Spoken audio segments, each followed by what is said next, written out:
Ce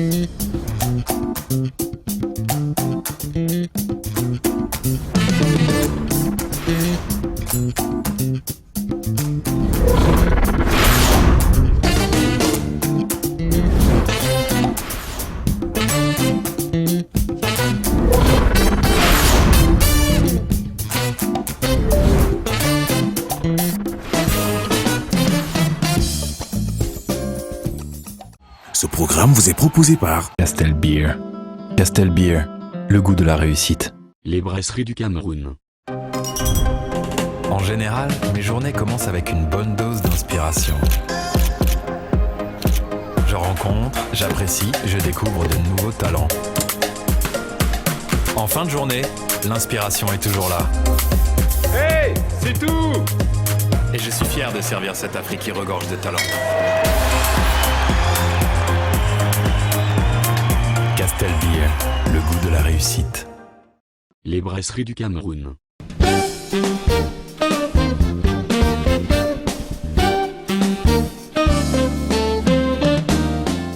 La construction d'une carrière couronnée de succès est un parcours riche et laborieux.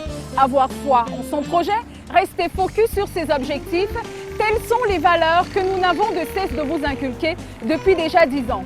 Pour y arriver, le processus est le même. Un parcours impressionnant en success story, un jeune ambitieux en entreprendre et surtout des conseils et astuces dans la rubrique coaching.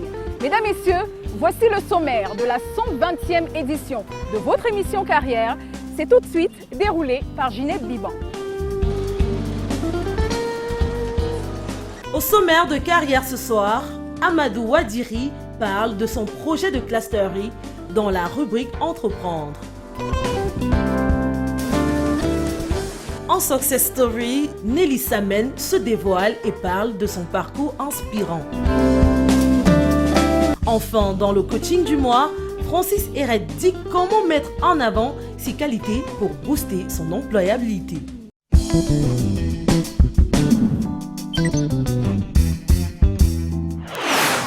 Avoir une maîtrise parfaite du marché, de ses défis et de ses besoins, c'est une qualité essentielle lorsqu'on veut se lancer dans l'entrepreneuriat.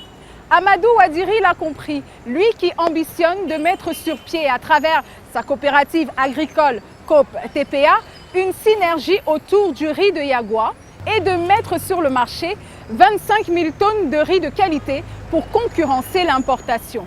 Nos équipes l'ont suivi à Yagua, dans le département du Mayo-Danaï, région de l'extrême nord du Cameroun. Regardons.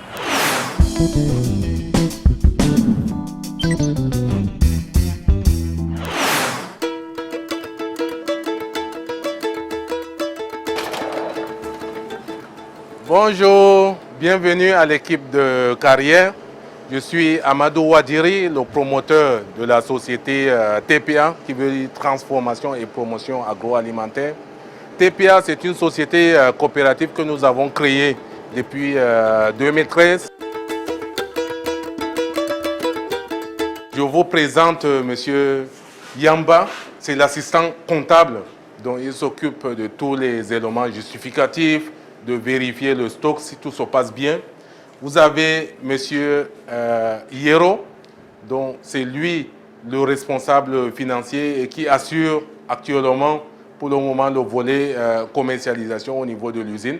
Mais nous avons toute une équipe commerciale sur le marché. Nous avons l'équipe des machinistes.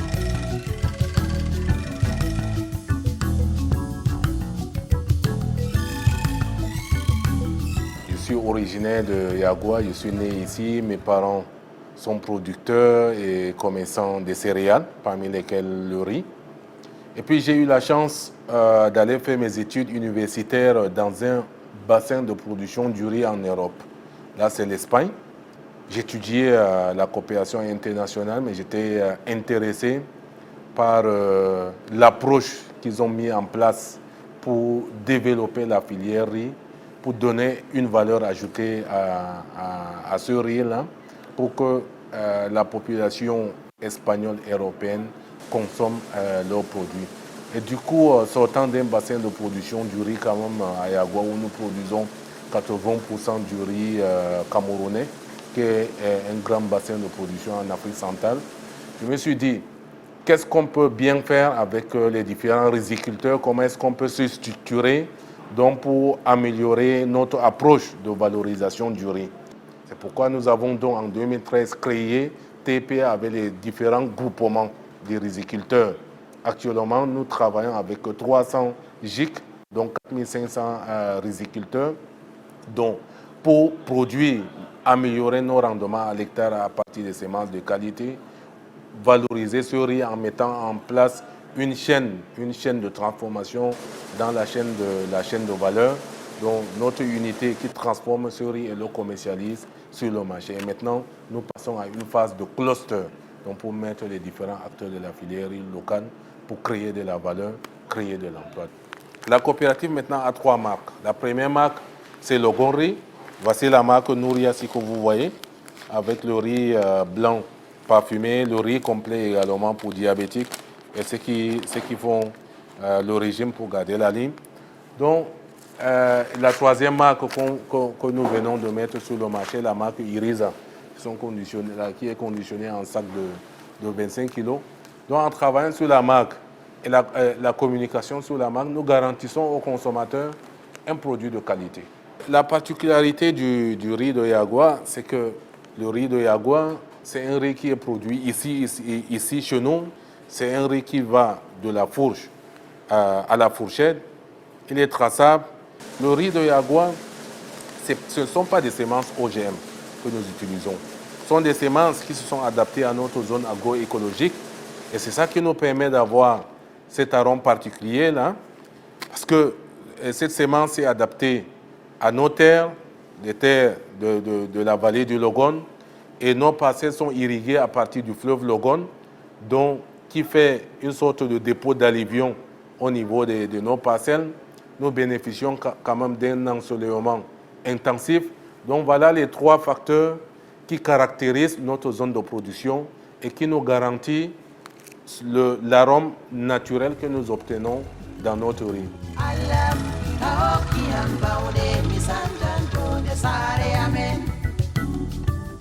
Ça a été un très grand honneur d'avoir remporté le premier prix Pierre Castell 2021.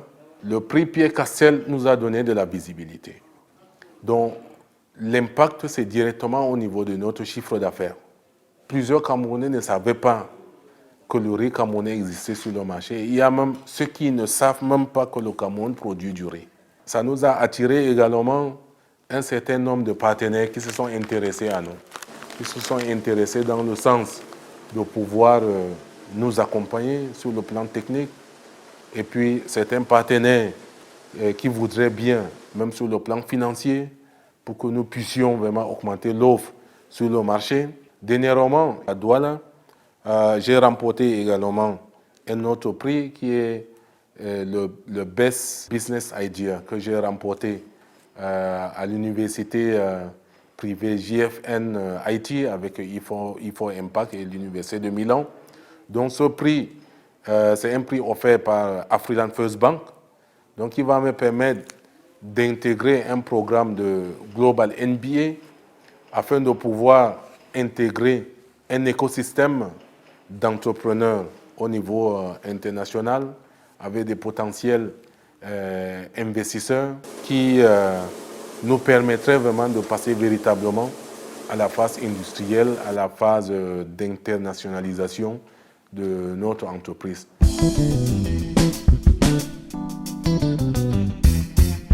Au niveau de la commercialisation de nos produits, nous sommes confrontés à des difficultés.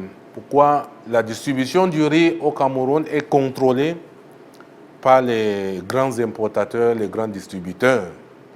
Parce qu'ils ont leur groupement, ils bénéficient, ils ont des actions de lobbying, ils sont accompagnés. Je dis qu'ils sont accompagnés parce qu'ils bénéficient vraiment des exonérations énormes.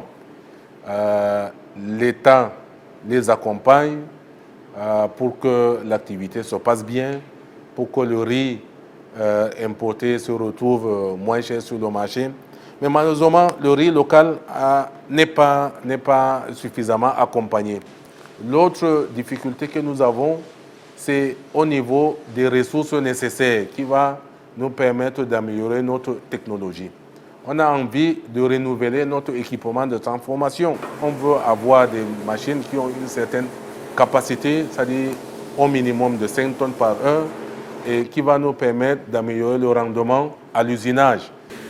Donc, avec tout cet accompagnement, dont le riz local sera de meilleure qualité, il sera disponible en volume, et puis il va pouvoir intégrer le circuit de distribution pour que tout Camerounais lambda puisse accéder vraiment à ce bon riz que vous aimez consommer sur nos marchés camerounais. Je demande également aux grandes entreprises d'importation, surtout du riz, que nous sommes avec les importations, avec la crise sanitaire, ça nous a interpellés. Donc ça a interpellé notre intelligence pour qu'on change de paradigme, pour qu'on change de modèle économique. Nous devons tourner la page d'une économie basée sur la rente et la consommation en bout de chaîne pour se transformer en véritable créateur de valeur ajoutée et de l'emploi pour booster notre économie et impacter au niveau du bien-être de la population. Les consommateurs également, quand ils décident d'acheter un produit, ils doivent comprendre qu'il faut également avoir l'esprit du patriotisme économique. Pourquoi on parle du patriotisme économique? Parce que l'impact se trouve sur place ici dans notre pays, sur le plan économique et sur le plan social. Pour se nourrir, on n'a pas besoin de produire la nourriture depuis le continent asiatique. Le Cameroun a 240 000 hectares de terre qui nous permettraient de produire jusqu'à 1,5 million de tonnes, dont le Cameroun est capable de garantir sa souveraineté alimentaire et se transformer en exportateur du riz, en exportateur de plusieurs produits agroalimentaires, en exportateur de plusieurs autres produits.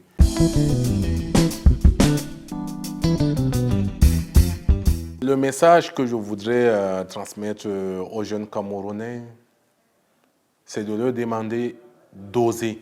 Chaque jeune devrait avoir une idée entrepreneuriale et cette idée entrepreneuriale, il faut la mettre en exécution à travers un business model. Donc, comprendre que tout jeune a des capacités, il faut juste les développer. Nous avons le pouvoir. Il faut qu'on soit capable de persuader des partenaires, de persuader notre environnement pour que nous puissions faire des choses, les convaincre, avoir des objectifs de manière planifiée. Et c'est ça qui va nous mener à la réussite.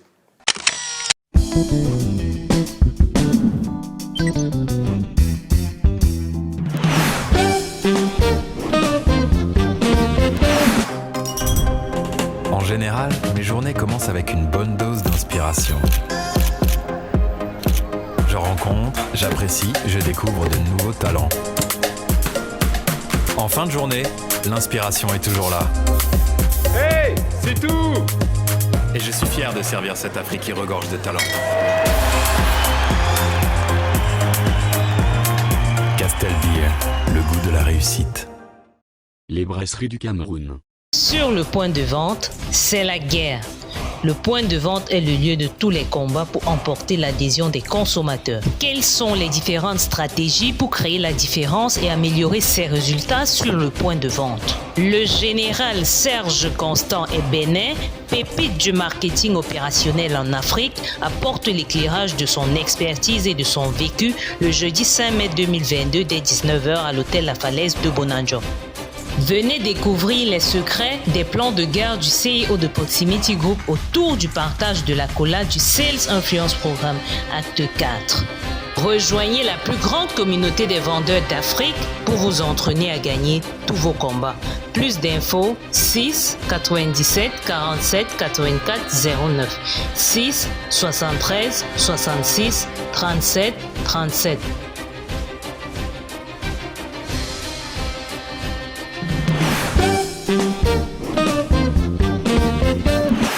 Et pour la success story du mois, c'est le décès de sa mère alors qu'elle n'était encore qu'une enfant qui contribuera à lui bâtir un mental de gagnante. Nelly Samen taille la trajectoire de sa réussite dans le wax italien et c'est un portrait réalisé par Lionel Messi, Arnold Dahl et Alain Kwam.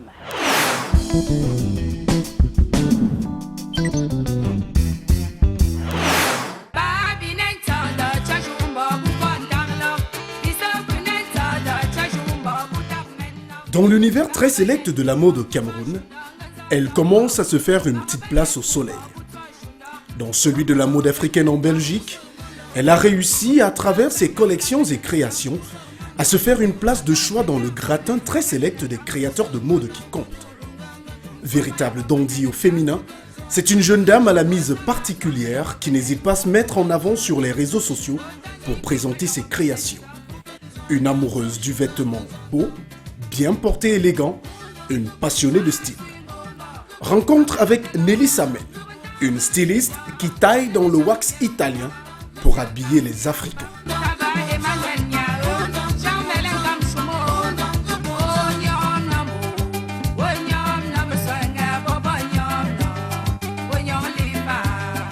Une créatrice, une personne extraordinaire, une femme qui a de l'imagination, qui est créative et qui est géniale, elle est extraordinaire. Pour qui rencontre Nelly Samen pour la première fois, ce qui frappe au regard, c'est sa tenue et sa mise. Un mélange entre élégance, finesse et provocation. Un cocktail tonique qui rajoute de la couleur à cette jeune dame qui, du haut de son sourire, subjugue et laisse songeur. Nelly Samen, c'est une Camerounaise, mère d'un petit garçon qui vit en Belgique, qui arrive en Belgique pour des études et qui s'est laissée submerger par la passion et qui est devenue styliste et conseillère en images.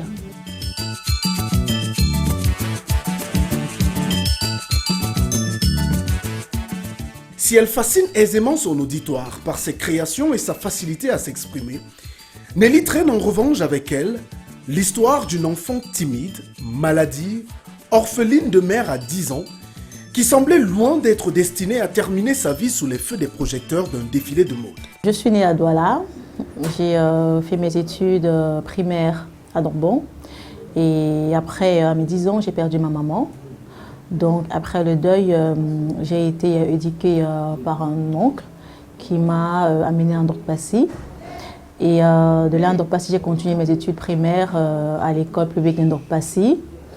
Et c'est là où j'ai eu mon CEPE, le concours. Je suis allée au lycée de Ndorpassi.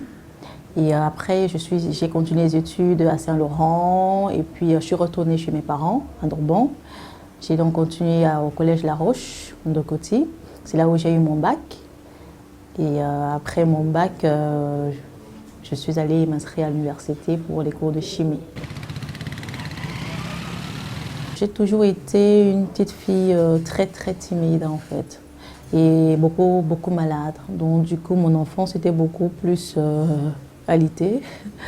Et quelqu'un de très réservé. Je ne parlais pas beaucoup. Maman, c'est vrai que je ne l'ai pas beaucoup connue parce que quand elle décède, j'avais que 10 ans. Donc j'aurais voulu te connaître, maman. J'aurais voulu partager ma vie avec toi, mes fous rires, partager aussi mon métier, ce que je fais aujourd'hui. Papa également, il est décédé. J'étais l'espoir de papa. Et aujourd'hui, comme j'aurais voulu lui dire aussi, voilà papa, je ne suis pas encore arrivée, mais je pense que de là-haut, tu es fier de moi parce que je suis en train de faire un très bon chemin.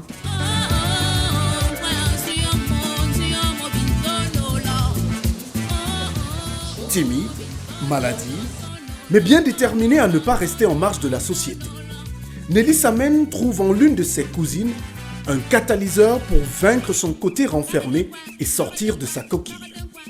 À partir de la classe de première, la petite fille studieuse se laisse entraîner dans le monde de la fête et des sorties nocturnes sans autorisation parentale. Quand je suis arrivée en classe de première terminale à La Roche, bon, c'est là où je vais dire que la puberté a pris le dessus sur moi et j'ai commencé à faire des petites folies, des petites filles, genre on allait dans les bars, on allait boire, on n'allait pas à l'école, on fuyait des cours. Des petits trucs comme ça, on faisait des folies, des sorties entre amis, on était têtus à la maison, quand papa disait « ouais, je veux pas que tu sortes », on attendait qu'il aille dormir, on mettait les vêtements dans un sac, on portait le caban, on traversait la barrière, donc là, j'ai fait des petits trucs pareils.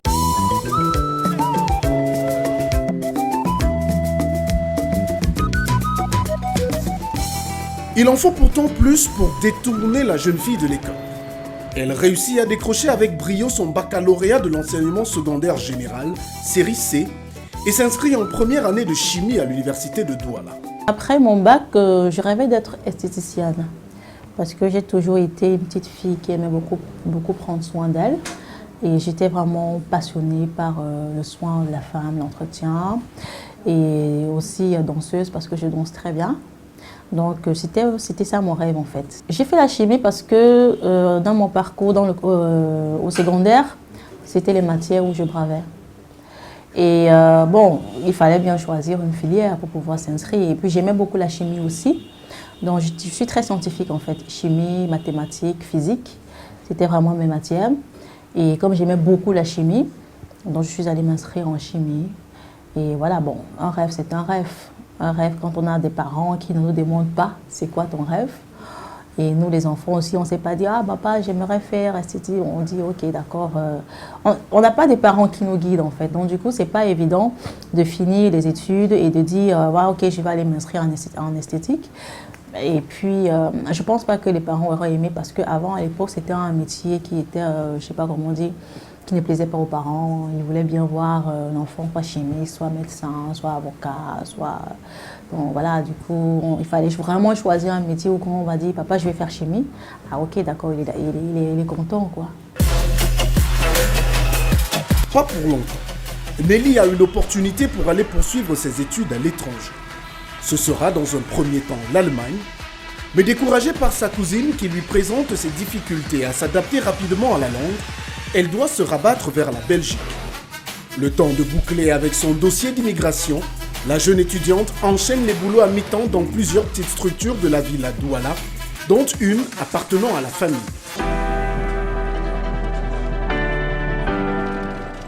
Arrive alors le départ pour la Belgique et la nouvelle vie qui s'ouvre à elle. Pourtant, Nelly est loin d'être impressionnée par les premières images qu'elle reçoit à son arrivée en Belgique. J'étais un peu déçue parce que j'arrive en Belgique, à Bruxelles, et puis après on me conduit à Liège, donc j'ai pas visité Bruxelles, j'ai plus visité Liège. Je trouvais que c'était un peu vieillot, sale, par rapport aux images qu'on voit à la télé et tout. Première impression, j'ai pas été impressionnée parce que je me suis dit, bon, j'arrive pour quelque chose. Dès que tu arrives, il faut te concentrer. Tu es venu pour tes études, tu n'es pas là pour essayer de voir ce qui va t'impressionner ou quoi que ce soit. Et j'étais aussi quand même une petite fille éveillée avant d'y arriver. Donc du coup, je me suis dit, bon, j'ai un devoir, je dois satisfaire papa. Donc je dois me concentrer sur ce que je suis venue faire en Belgique.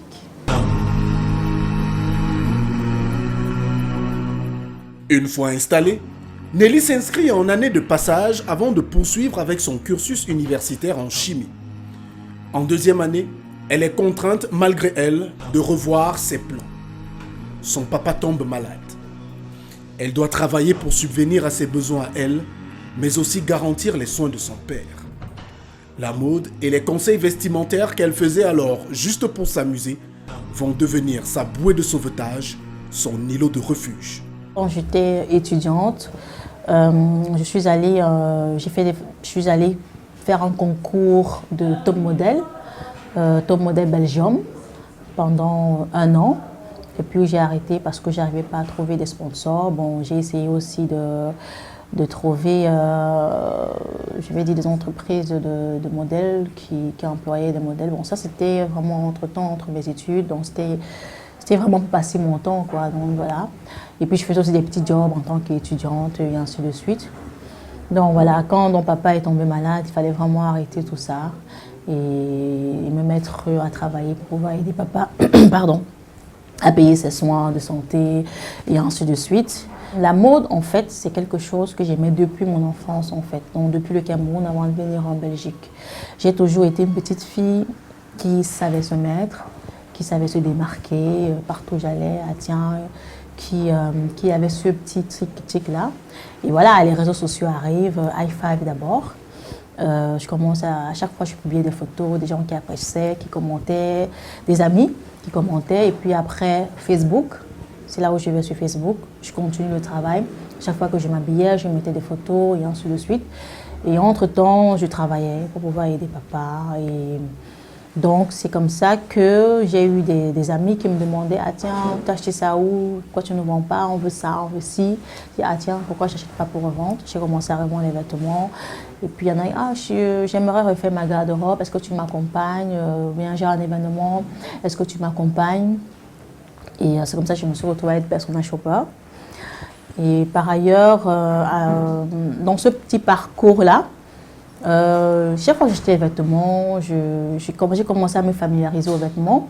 Je me suis rendu compte qu'il y avait des vêtements, des modèles qui n'étaient pas appropriés au tissu, qui n'étaient pas assez bien finis, qui n'étaient pas bien cousus, qui étaient mal présentés, et ainsi de suite. J'ai dit, ah, si j'ai ce petit don en moi que j'ai depuis mon enfance, parce que je conseillais ma tante qui m'a éduquée quand elle allait en Chine. Je lui disais, maman, tiens, achète tel vêtement, regarde tel vêtement à la télé. Je faisais des petits croquis, je lui donnais, elle allait en Chine et ramenait les vêtements. Et voilà. Et pour vous raconter une petite histoire aussi, elle avait ramené, il y a des chapeaux que je porte aujourd'hui qu'on appelle des fedoras. Elle avait ramené un chapeau qui ressemblait à peu près, c'était un peu comme une capuline, mais le cône était un peu très mou.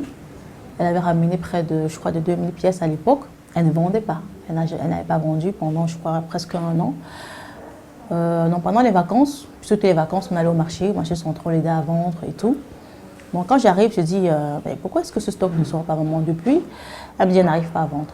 Alors je prends le chapeau. Puisque j'aimais beaucoup les fedoras, c'est des chapeaux que je porte. J'ai essayé de transformer, parce que ça avait presque la même forme en fait. Donc j'ai essayé de transformer le chapeau, j'ai mis des cartons et tout, j'ai cousu, j'ai fait des trucs. Et puis c'est resté. Donc tous les jours quand je venais au marché, je portais du chapeau, je le stylais à ma manière, ainsi de suite. En une semaine, elle a fini son stock. Et même celui que j'avais fabriqué, elle l'a vendu. Le décès de son papa lui fait prendre conscience de son potentiel dans la mode. Celle qui rêvait de finir esthéticienne, qui suivait des études universitaires en chimie, va donc se lancer dans l'univers très sélect de la création de mode. Elle décide de suivre une formation pour devenir styliste modéliste et s'y attelle avec tout le sérieux possible. Je me mets à bosser dessus, à faire des recherches, à essayer de mettre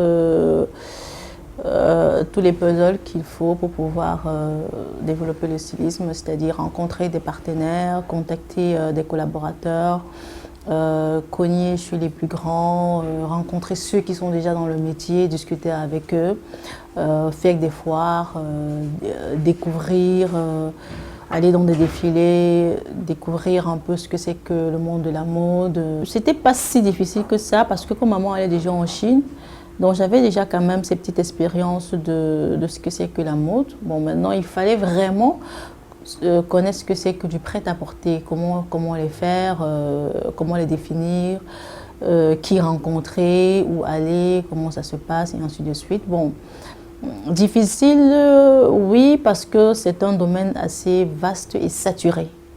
Donc pour se faire un nom, pour se faire une place, il faut travailler. Il faut beaucoup, énormément travailler, beaucoup réfléchir. Donc c'est ça la difficulté en fait, parce que ça demande énormément d'énergie, beaucoup de voyages, beaucoup de recherche, parce qu'il faut toujours se démarquer, il faut toujours chercher le petit hic qui fait la différence de ta collection. Parce que j'ai commencé avec du wax. Pourquoi? Parce qu'à l'époque, c'était le tissu qui était à la mode en fait. Donc quand j'entre dans le monde du stylisme, je dis ok, comme c'est ça qui est la mode, je vais me lancer. Et puis c'était aussi un challenge pour moi parce qu'à l'époque, je ne portais presque jamais du wax. C'était un tissu que j'aimais pas beaucoup. Moi j'aime bien des couleurs uniques. Des couleurs uniques. Et le wax, puisque ça a plusieurs couleurs, je portais que des cabas pour rester à la maison et tout ça. En plus, mais pour sortir, j'avais vraiment pas de tenue en wax. Donc je me suis dit, ah tiens, ça tombe bien. Je suis une fille qui adore les challenges. C'était ça mon challenge en fait, créer avec un tissu que j'ai pas beaucoup aimé dans la vie. Et me familiariser avec ce tissu-là, c'était du tout pas facile. Comprendre le tissu parce que je me rends compte aussi que beaucoup de stylistes créent sans même réfléchir en fait. Comme j'ai dit, on peut créer un modèle, on ne se rend même pas compte que ça ne va pas avec ce tissu-là. On le fait, on l'a fait et puis après ça ne donne rien de beau. On fait des mixages pas du tout beaux avec des couleurs bizarres. Ça donne quelque chose d'assez effrayant, d'assez comique pour moi. Et voilà, il fallait donc faire ce travail-là, faire la recherche, comprendre le tissu, ce que c'est que le wax, et les couleurs, les motifs, et ainsi de suite.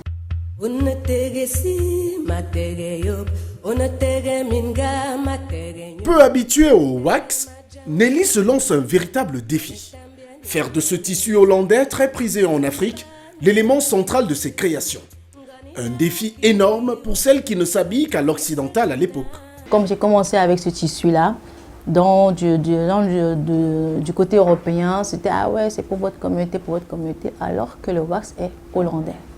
Donc, et ce n'est qu'un tissu, c'est du coton à la base qui a subi des imprimés par la cire. Donc je vois pourquoi est-ce qu'on m'a toujours dit pour votre communauté. Parce que je pense que quand on entre dans certains magasins comme Zara ou ainsi de suite, on trouve des tissus assez fleuris ou bien avec des motifs, je vais dire comme du wax. Et pour moi, ça m'énervait un peu. Ce mot qu'ils avaient, votre communauté.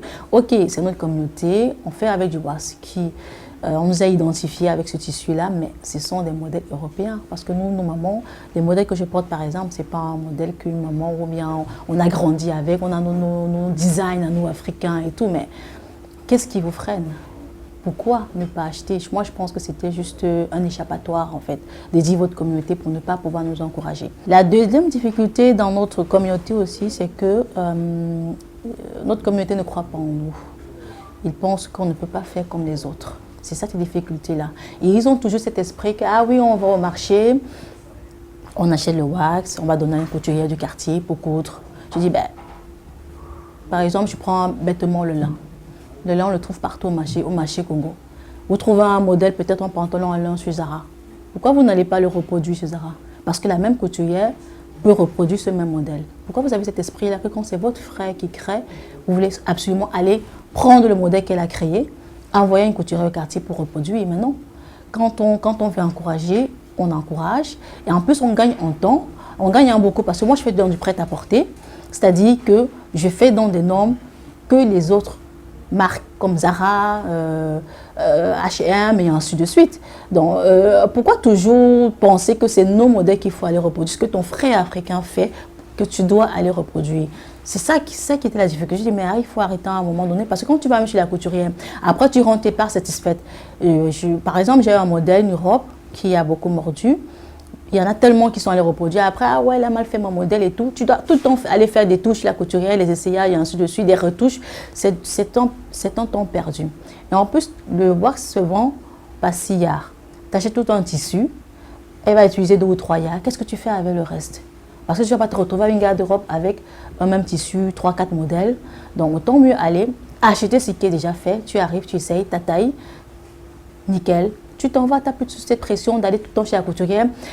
Tu dois trouver du temps pour y aller, pour les essayages et ainsi de suite. Et en plus, tu dépenses de l'argent.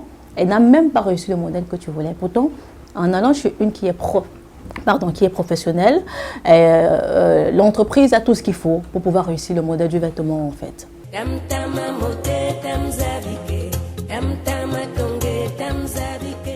Nelly travaille d'arrache-pied pour se faire un nom dans un paysage de la mode où les Africains sont réduits à des créations communautaristes. Ses pages sur les réseaux sociaux deviennent ses vitrines et la jeune dame y expose pêle-mêle ses créations. Elle y associe ses conseils vestimentaires pour une clientèle qui est de plus en plus séduite par les connaissances de la jeune dame et sa capacité à proposer des solutions pratiques à ses clientes. Bien partie dans sa lancée, elle doit pourtant faire un break. Une bonne nouvelle se prépare. Nelly va être maman.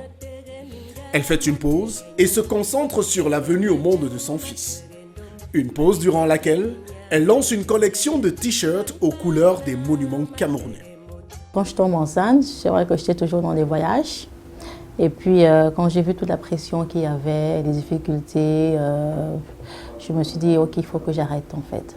Que je me consacre à ma grossesse et à mon accouchement et tout. Donc, j'ai arrêté le temps d'avoir mon fils, le temps de prendre du temps, de me familiariser avec lui pour ces 6 mois. Et entre-temps, j'ai dit, bon, comme je suis à la maison, j'aime bien créer, je ne veux pas rester là à ne rien faire, juste attendre. Ça m'a aussi beaucoup aidé à bien mener mon projet. Parce que là, quand on est maman, les choses changent, la vision est différente.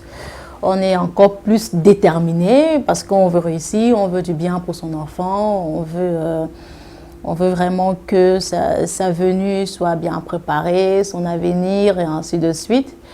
Et alors, comme je ne pouvais pas rester comme ça sans rien faire, je me suis dit, voilà, je vais créer quelque chose. Qu'est-ce que je dois créer? Je voulais créer un t-shirt qui met en valeur le Cameroun. Parce que j'aime bien mon pays et je me suis dit, il est temps pour nous de valoriser notre pays. Ce n'est pas le Belge ou le Français qui vient de valoriser le pays. Alors je me suis dit, pourquoi est-ce que les Camerounais... J'avais remarqué que les Camerounais aimaient bien porter des t-shirts, on a écrit Londres, Paris, ainsi de suite, avec des pays, Monaco et tous ces trucs-là. Et puis quand il y avait un pays, on avait écrit Douala, c'est pour aller dans les deuils, pour aller faire des courses au Carrefour, Colruyt et ainsi de suite. Mais jamais dans des sorties, restaurants, événements et ainsi de suite. Je dis, mais qu'est-ce qui ne va pas avec nous? Pourquoi on est tant complexé? On n'arrive pas à mettre en valeur notre pays, même notre tradition, même notre culture. Bon, ok, je vais donc faire ce challenge-là.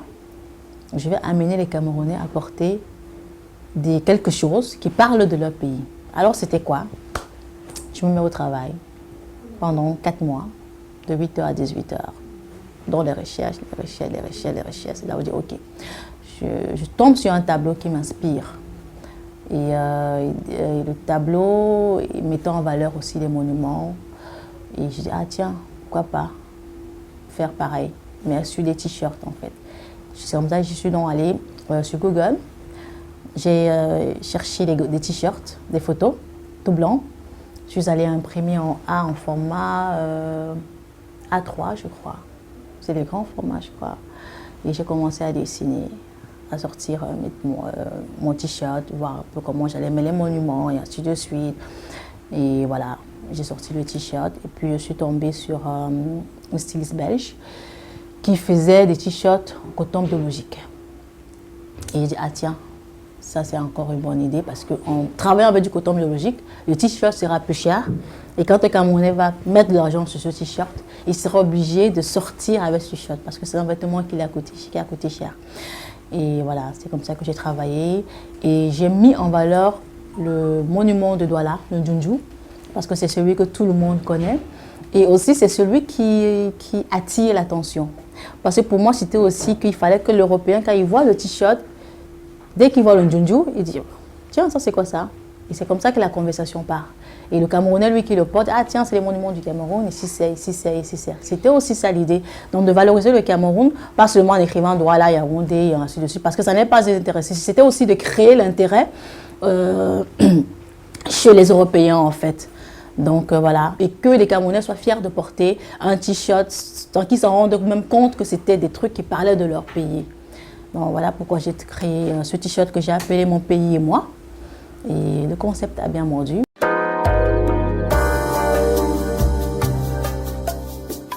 Une fois de retour sur scène, la jeune maman se lance un nouveau défi.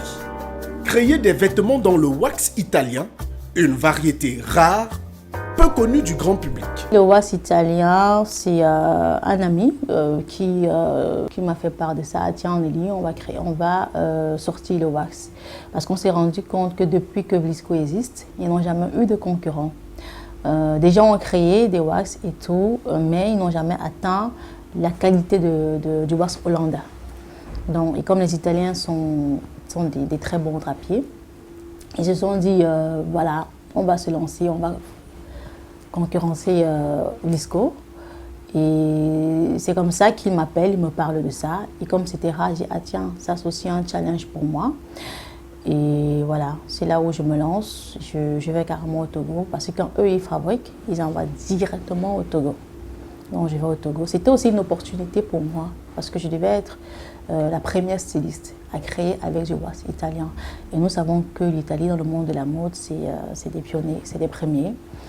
Et c'était aussi un avantage pour moi pour pouvoir avoir une place dans le monde de la mode. Travailler qu'avec des grandes entreprises, avec des meilleurs, pour pouvoir valoriser mon travail aussi. Un produit rare qu'elle présente à ses compatriotes au cours d'une Fashion Night baptisée Back to the Roots en 2021. Une collection unique, comme sa créatrice, qui reflète l'univers très traditionnaliste de la jeune femme. Au départ, ma marque, c'était Ness, D. Evans. Beaucoup ont pensé que c'était Lily Samen, mais non. Et puis après, justement, dans mes voyages, mon parcours et tout, les gens ont tellement parlé de communauté que ça m'a tellement énervée. Et puis je me suis rendu compte aussi que tellement les Africains, ils aiment bien utiliser leur prénom. Alors que c'est pas à nous en fait, c'est un héritage colonial, les prénoms que nous avons. On doit beaucoup plus mettre en valeur nos noms. Donc je me suis dit, ok, je vais utiliser mon nom. Comme ça, si demain je ne suis pas là, quand on parlera de Samen, les Camerounais vont se retrouver. Quand Samen sera mondialement connu, beaucoup de Camerounais seront fiers de dire « Ah tiens, voilà une marque camerounaise ». Donc voilà pourquoi j'ai changé le Ness des Evans et j'ai mis Samen. J'ai eu mes prix beaucoup plus dans la période de la Journée de la Femme internationale. Alors il y a des promoteurs d'événements qui pendant cette journée-là, qui donnent des prix aux chefs d'entreprise, aux entrepreneurs. Et voilà, certains m'ont contacté, ils me suivaient sur les réseaux sociaux, ils m'ont dit tiens, quand on voit comment justement, quand tu bosses, ta façon de bosser, c'est encourageant, il faut qu'on t'encourage. Et c'est comme ça que j'ai reçu 3 prix en Belgique. Maintenant, le 4e prix, celui d'Afrique Créa, c'est une plateforme où je vends mes vêtements, mes produits. Et ils ont pour habitude de primer aussi les meilleures marques, ceux qui font des chiffres via leur plateforme. Consciente de la longueur du chemin à parcourir pour atteindre les sommets dans le monde de la mode, Nelly Samen sait se montrer ambitieuse tout en gardant la tête sur les épaules. Son credo ? C'est juste bosser, faire des recherches, ne pas s'arrêter, malgré les petits couacs qu'on rencontre, faire son petit deuil et puis après se réveiller, continuer, foncer. Très sincèrement, tu es une personne extraordinaire que je porte vraiment dans mon cœur. Une personne que j'ai rencontrée et dont l'histoire s'est passée un peu comme dans un film. Un film qu'on ne raconte pas souvent mais qui ressemble à la fiction et que les gens ont du mal à croire. Pourtant, c'est la réalité. Je veux que tu saches que je t'aime et que j'ai été très touché également par le fait que tu baptises ta collection des sacs Bantou et que tu l'appelles Kwekam. Ça, c'était une marque d'amour et d'affection qui m'a touché énormément.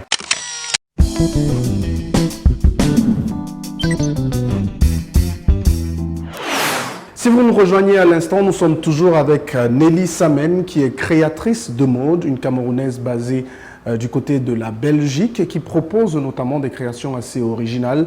Nous sommes au showroom de Paul Gaby. Paul Gaby qui est également un créateur camerounais, mais qui lui propose plutôt des parfums. Et Nelly, vous avez décidé de vous associer à Paul Gaby pour permettre aux Camerounais d'avoir accès à vos créations, puisque c'est ici qu'elles seront désormais exposées. Voilà, on a décidé de travailler ensemble et de faire de son showroom un showroom un peu plus lumineux avec des tenues qu'il propose puisqu'il s'adresse aux femmes et aux hommes.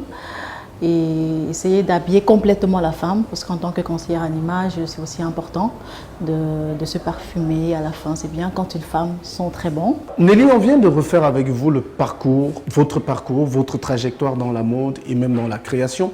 S'il fallait résumer votre vie en 3 mots, ce seraient lesquels? Je dirais passion, embûche et succès. Quel est le conseil pratique que Nelly Samen aujourd'hui donne à la jeunesse camerounaise? Celle qui rêve de réussite, celle qui rêve de succès, celle qui rêve de s'affirmer et certainement de s'en sortir. Je conseille aux jeunes de beaucoup travailler et déjà de connaître qui on est, de savoir déterminer notre passion, ce qu'on aimerait vraiment faire et qui nous passionne énormément.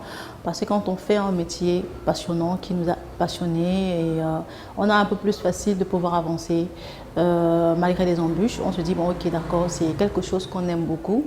Le fait d'être passionné, ça nous donne la force de pouvoir travailler, traverser tous les petits couacs qu'on rencontre et avancer en fait.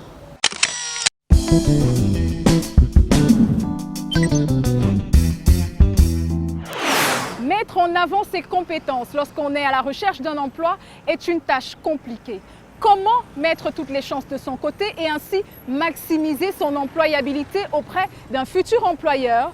Francis Hérette nous répond et c'est le coaching de carrière.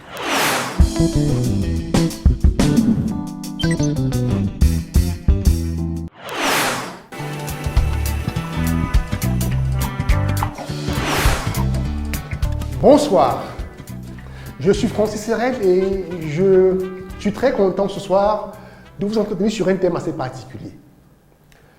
Comment valoriser vos atouts pour optimiser une meilleure employabilité? Cette question concerne 95% des personnes qui nous écoutent ce soir parce que l'employabilité est au cœur de nos vies.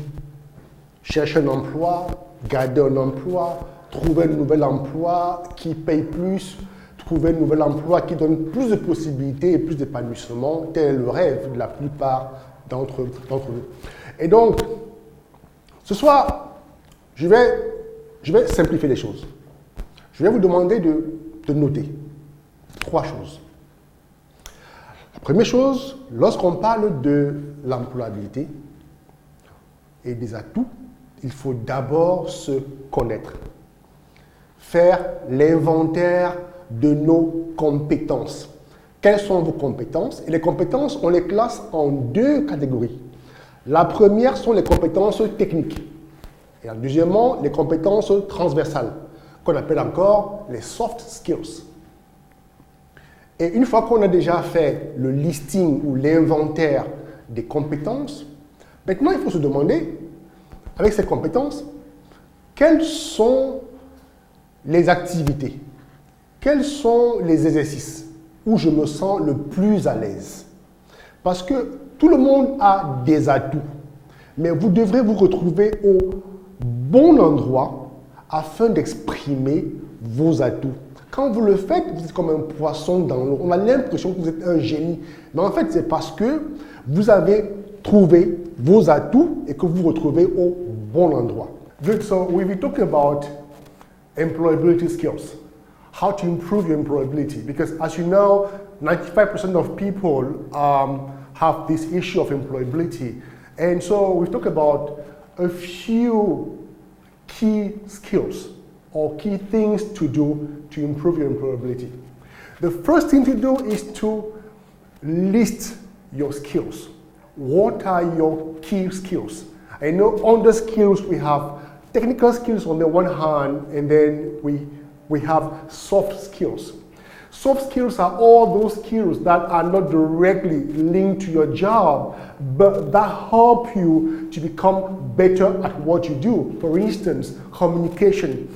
Being able to communicate, whether you are a technician, whether you're a politician, whether you're a manager or whatsoever, being able to speak clearly is very important.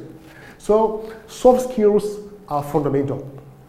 Then once you have listed your skills, then you start now drafting plans on how to best use those skills, because a skill can only be useful if it is used. If it's not used, then it becomes useless. So what are the things that you can do with your skills? What other activities? How can you broaden your professional scope by using your other skills? Or what are the training courses, what are the training programs that you can join in order to broaden your skills or fine-tune them? You may have a skill that starts at level 1, and through practice or further training we take it to level 2 or level 3. So the better you become at a skill, the more opportunities you will encounter. And then the next point is being able to build your leadership. Believe in yourself. Don't expect people to believe in you when you can't believe in yourself. And then as you believe in yourself, you value yourself, and that's how you begin to shine and people begin to look at you and identify you as somebody who is resourceful, who they can count on. And so once you have achieved those three elements, then your employability becomes a huge asset. So that's what I wish you. Be focused and improve on your employability for a better future. Thanks. C'est ici que s'achève cette 120e édition de votre émission Carrière. On se donne rendez-vous dans un mois pour une nouvelle édition. D'ici à ce qu'on y arrive, je vous souhaite de passer une très belle soirée. Au revoir. Ce programme vous a été offert par Castel Beer. Castel Beer, le goût de la réussite. Les brasseries du Cameroun. En général, mes journées commencent avec une bonne dose d'inspiration. Je rencontre, j'apprécie, je découvre de nouveaux talents. En fin de journée, l'inspiration est toujours là. Hey, c'est tout! Et je suis fier de servir cette Afrique qui regorge de talent. Castel Beer, le goût de la réussite.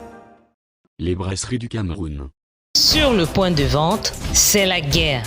Le point de vente est le lieu de tous les combats pour emporter l'adhésion des consommateurs. Quelles sont les différentes stratégies pour créer la différence et améliorer ses résultats sur le point de vente? Le général Serge Constant et Bénin, pépite du marketing opérationnel en Afrique, apporte l'éclairage de son expertise et de son vécu le jeudi 5 mai 2022 dès 19h à l'hôtel La Falaise de Bonanjo. Venez découvrir les secrets des plans de guerre du CEO de Proximity Group autour du partage de l'accolade du Sales Influence Programme, acte 4.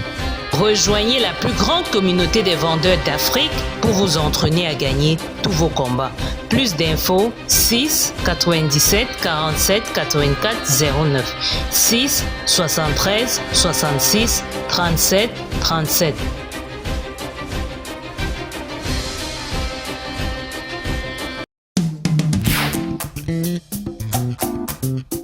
Thank you.